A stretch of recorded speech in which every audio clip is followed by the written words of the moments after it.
Olá, bem-vindos ao Just Política. Meu nome é Bruna Soares e no Momento Constitucionais de hoje a gente vai conversar sobre a Constituição de 1988. Ela que teve importante papel na transição entre regimes de maneira a abarcar e a atender às necessidades sociais urgentes da época. Então, em um contexto de bastante insegurança e incerteza decorrente do regime ditatorial que há pouco havia prevalecido, a transição para o regime democrático ela começou a tomar forma e ser tida como um compromisso de governo em 15 de janeiro de 1985, quando em um discurso histórico, Tancredo Neves ele colocou em pauta a necessidade de uma agenda constitucional que fosse marcada pela mudança e pela participação popular. Então, logo em seguida, no governo de Sarney, o palco para a recepção da nova Constituição já estava montado. Logo depois da eleição de governadores, senadores e deputados federais, ocorreu o período das eleições da Assembleia Constituinte. Então, em 1º de fevereiro de 1987, ocorreu a Assembleia Nacional Constituinte, que contou com a presença de 559 congressistas de 13 partidos.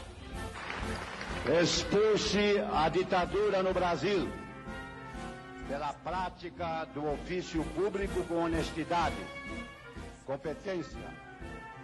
Nesse sentido, o resultado da união de forças políticas desde 1985, a característica mais marcante da Constituinte de 87 foi a participação popular na construção de um regime democrático que resistisse a possíveis crises e que tivesse tutelado e contemplado direitos que no regime anterior não foram, como a liberdade, por exemplo.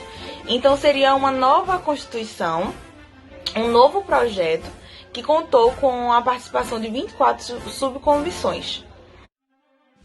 E essa participação inédita e expressiva foi consequência da própria iniciativa popular, que chegou a encaminhar 40 mil reivindicações para a Assembleia Constituinte. E sobre esse tema, salientou Enide Rocha: o processo de emendas populares adotado pelo regimento interno da Assembleia Constituinte foi uma experiência pioneira no campo da institucionalização da participação da sociedade no âmbito da política nacional. Por meio das emendas populares, a sociedade pôde participar ativamente do processo de elaboração da atual Carta Magna, apresentando propostas ao texto constitucional. E esse regimento propiciou meios para a sociedade intervir e negociar suas propostas. Dessa forma, a Assembleia Constituinte ela não era formada apenas por 559 parlamentares, ela também era formada por 15 milhões de brasileiros que assinaram emendas populares protocoladas à Assembleia. E tudo isso voltado a atender os direitos dos cidadãos. Que tem se manifestado extremamente aéticos. E eu espero não agredir com a minha manifestação no protocolo dessa casa,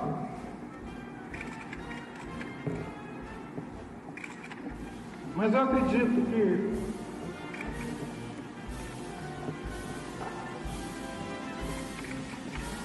os senhores não poderão ficar omissos, os senhores não terão como ficar alheios a mais essa agressão, movida pelo poder econômico, pela ganância, pela ignorância do que significa ser um povo indígena. Dessa maneira, foram criadas 8 comissões temáticas, das quais todas elas eram subdivididas em 3 subcomissões, todas voltadas para a elaboração de anteprojetos dos seus respectivos temas. No total, foram propostas 122 emendas populares.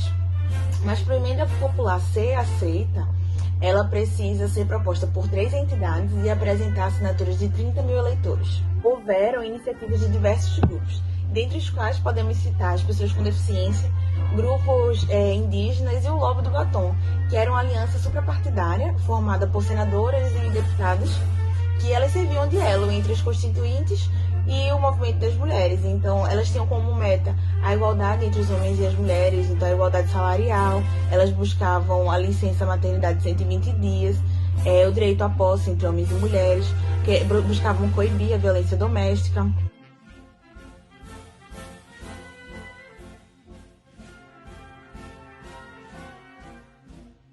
E sobre isso se pronunciou a agência do Senado, né? Vamos citar.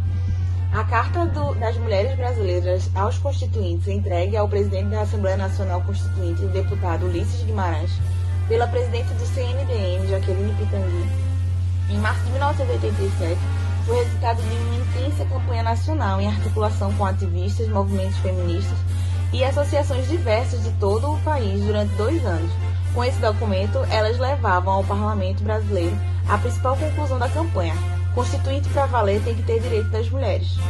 Dessa forma, percebe-se que a atuação da Constituição brasileira, ela contou com a presença de direitos individuais e coletivos, justamente a herança da formação plural da Assembleia Constituinte, que contou com a atuação de diversos grupos de interesse. Além disso, a Constituição de 88 ela ficou conhecida como a Constituição Cidadã pelo fato de propor mecanismos de participação no processo decisório federal e local, além de referenciar também a participação direta por meio do plebiscito, referendo e iniciativa popular. Contudo, apesar da pluralidade na sua formação, a Constituição de 88 ela não conseguiu resguardar todos os direitos de uma sociedade complexa. Os direitos das mulheres ao aborto, por exemplo, não foram assegurados, os direitos da reforma agrária também não. Por fim, de acordo com o próprio levantamento do Conselho, foram aprovadas 80% das reivindicações. Então, com a Constituição de 88, foi assegurada a igualdade jurídica entre homens e mulheres, a ampliação dos direitos civis, econômicos e sociais, foi assegurado o princípio da não discriminação no mercado de trabalho das mulheres, a igualdade das responsabilidades entre homens, dos direitos e responsabilidades familiares entre homens e mulheres, e foi assegurado direitos no âmbito da reprodução. A Constituição certamente não é perfeita. Ela própria o confessa ao admitir a reforma. Quanto a ela, discordar, sim. Divergir, sim. Descumprir, jamais. Afrontá-la. Obrigada pela atenção, até a próxima.